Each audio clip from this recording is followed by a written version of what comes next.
අයිබෝවන් සුබ දවසක් මම දමිත් පෙරේරා රට සමග අපීකට සංවිධානයේ සභාපතිවරයා. ඉතින් අද මම විශේෂයෙන් ඔයගොල්ලන්ට මේ වීඩියෝ එකක් කරන්න හිතුවේ. දැන් මේ දවස්වල අපේ සිවිල් සංවිධාන සියලුම සිවිල් සංවිධාන මේ දවස්වල කියාගෙන යනවා මේ ඔන්ලයින් ලෝන් ආයතන වලින් ගත්ත කිසිම ණයක් ගෙවන්න එපා මේ පනත එනකන්. එතකොට අලුතින් ලෝන් ගන්නත් එපා කියන මේ කාරණාව කියන තමයි මම විශේෂයෙන් ඕගොල්ලන්ට මේ වීඩියෝ එක කරන්න හිතුවේ.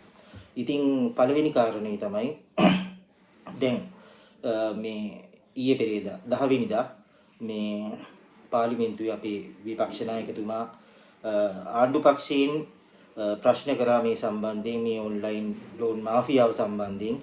එතකොට අපේ මේ අපේ අලුත් ආර්ථික සංවර්ධන නියෝජ්‍ය අමාත්‍ය අනිල් ජයන්ත මහත්තයා කිව්වා මේ සියලුම ලෝන් ආයතන අනීතිකයි කියලා.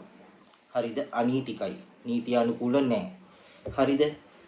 එතකොට මේ අනීතික ලෝන් ආයතන නියාමනය වෙනකන් ඕගොල්ලෝ මේ ලෝන්ස් ගෙවන්න එපා. ඒක තමයි මගේ පළවෙනි කාරණාව.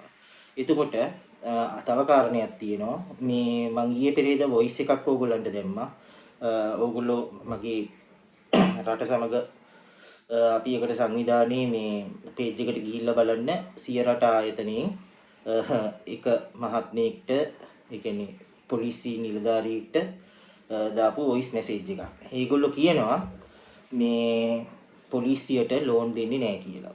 එතකොට පොලිසියට ලෝන් දෙන්න නැති හේතුව ඒගොල්ලෝ ලෝන් අරගෙන ගෙවලා නැහැ. එතකොට මේ ලංකාවේ මේ නීතිය ක්‍රියාත්මක කරන ආයතන පවා බය නැතුව මේ ඔන්ලයින් ලෝන් අරගෙන ගෙවන්න නැතුව ඉන්නේ. මොකද මේගොල්ලන්ට කිසිම නීතියානුකූල පියවරක් ගන්න බැරි හින්දා. ඉතින් පොලිසියෙන් ලෝන් අරගෙනත් මේ ආයතන වලට ගෙවන්නේ නැත්තම් හරිද? ඉතින් පොලිසිය ගෙවන්නේ නැත්තම් ඕගොල්ලෝ මොකටද බය වෙන්නේ? ඉතින් මොනවා හරි ගෙවන්නේ නැත්තම් ඒගොල්ලන්ට පුළුවන් පොලිසියට ක්‍රියාමාර්ග ගන්න. ඒයි ක්‍රියාමාර්ග ගන්න නැත්තේ. ඒගොල්ලන්ට ක්‍රියාමාර්ග ගන්න බැරි ඒගොල්ලෝ නීති අනුකූල නැති හින්දා. ඉතින් පොලිසියත් බය නැතුව ලෝන් අරන් ගෙවලා නැත්තම් ඕගොල්ලෝ මොකටද බය වෙවි ගෙවන්නේ? ඒක එකක්. ඉතින් මම කියන්නේ මේ ප්‍රශ්නේ ඉවර කරන්න නම් ඔයාලට කරන්න තියෙන්නේ. හරිද? මේ අලුතෙන් ලෝන් ගන්නත් එපා, ගත්තුවා ගෙවන්නත් එපා මේ පණ තේනකම්.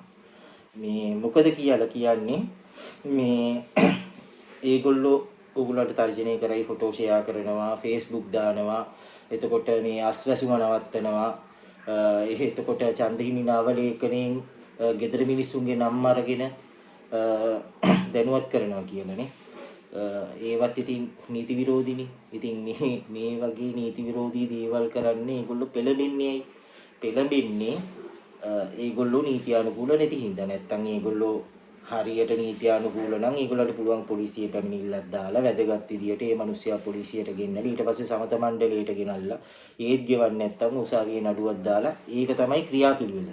හරිද? නමුත් මේ ෆොටෝ ෂෙයා කළා අස්වැසුම නවත්තනවා කියලා FB දානවා කියලා මේවා මොනවද මේ? හරි ඒකින්ද මේවා ගෙවන්න එපා. හරිද? එතකොට තව කියන්න ඕන මෙහිමයි. ඕගොල්ලන්ට අවසාන වශයෙන් මම කියන්නේ ඕගොල්ලෝ කියන්නේ අපි මේ ණය ගෙවන්නේ නැහැ. ගෙවන්නත් බෑ. පුළුවන් නම් නීතියානුකූලව ඇවිල්ලා උසාවියට දාන්න. උසාවියට දාලා මේ අපි ඒ නීති මාර්ගයෙන් යමු කියලා. මොකද නීති මාර්ගයෙන් එන්න බෑ. මොකද මේගොල්ලොත් නීතියානුකූල නැහැ. හරිද? මේගොල්ලෝ උසාවියට ඔප්පු කරන්න ඕන. මේගොල්ලෝ නීති අනුකූල ආයතන කියලා. ඉතින් උසාවියට මේගොල්ලන්ට ඔප්පු කරන්න බෑනේ. ඉතින් ඒකින්ද ඔක නඩු වැටෙන්නෙත් නෑ. නඩු දාන්නත් බෑ. නඩු වැටුනොත් මේගොල්ලන්ටම තමයි ප්‍රශ්නේ වෙන්නේ. ඉතින් ඒ කියන අධික පොලියයි ඔය කියන හැම දේවලුත් එක්කම මේ පණ දෙනකම් මම කියන්නේ ඕගොල්ලන්ට කිසිම දෙයකට බය වෙන්න එපා. සත පහක්වත් ගෙවන්නත් එපා. මේ පණ දෙනකම් මේ ඉතින් මගේ පොඩි මේ දවස්වල පොඩි කැස්සක් තියෙනවා. ඒකින්ද මගේ කටහඬ පොඩ්ඩක් වෙනසක් තියෙනවා.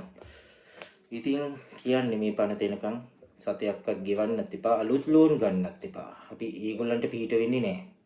ඉතින් එහෙම කියලා මම මගේ කතාව අවසන් කරනවා. තව ඉස්සරහට මම කියලා දෙන්නම් මේගොල්ලන්ගේ මේ තියනවා මේ මොකද්ද මේගොල්ලෝ ඒවල තියනවා මේ 398 388 කියන වගන්ති. අපි ඒ ගැන පස්සේ කතා කරමු. මේ එතකොට මේගොල්ලන්ගේ නීතියානුකූලභාවයයි ඒ හැමදේම මම ඔයගොල්ලන්ගේ ඉස්සරහට දැනුම් දෙන්න.